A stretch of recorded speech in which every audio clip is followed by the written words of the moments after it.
Hello, and welcome to what will be the first Mythruna Monday video, which is a series of weekly videos I'm going to try to put together about different aspects of the engine. Sort of just short videos diving into one topic. Today's video we'll be talking about the debug settings. To get to the debug settings, you hit escape to get the in-game menu and then click settings to get to the settings menu. And here you've got different menus for controls and sound and so on, but we're going to be looking at the debug settings. Some of these settings are obvious, like the show debug HUD will turn on and off the debug HUD. The shader debug test mode is sort of an internal developed thing. It's not hooked up to anything right now.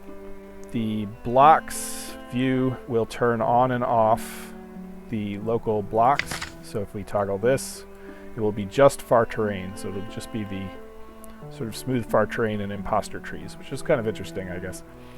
And so we turn that back on. Clip will control the render distance of how far we generate out the blocks in increments of 32 meters. So this is set to 96 right now. If we bump it out a little bit more, you can see the far trees start to get replaced with real trees. If we bump it out all the way, we'll see some of these buildings start to become block buildings instead of far buildings.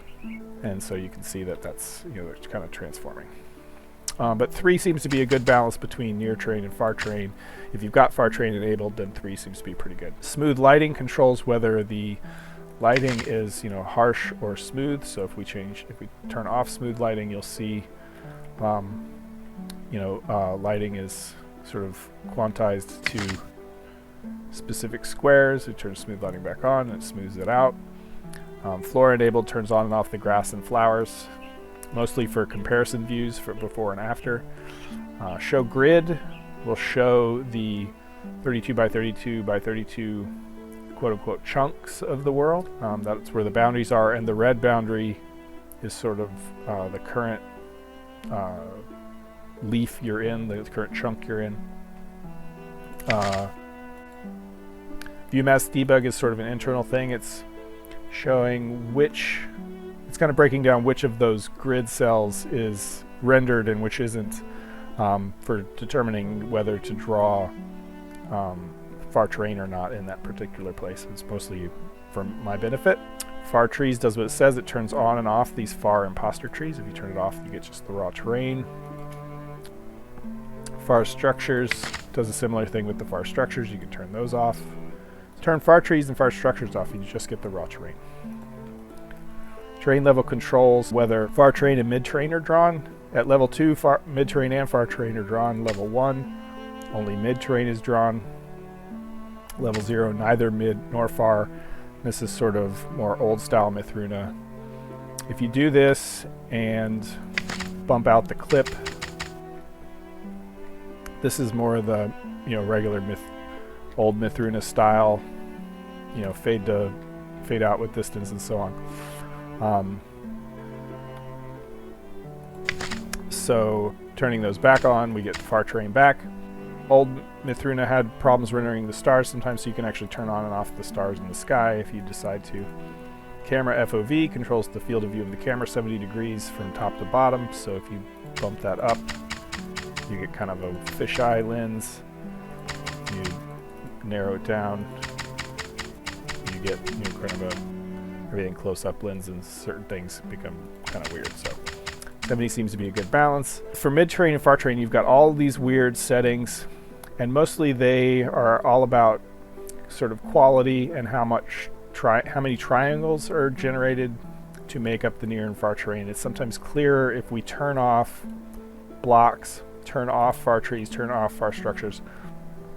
Then you can turn the wireframes on. You can see sort of what's been generated. And so if for the far terrain, for example, we start bumping down the radials,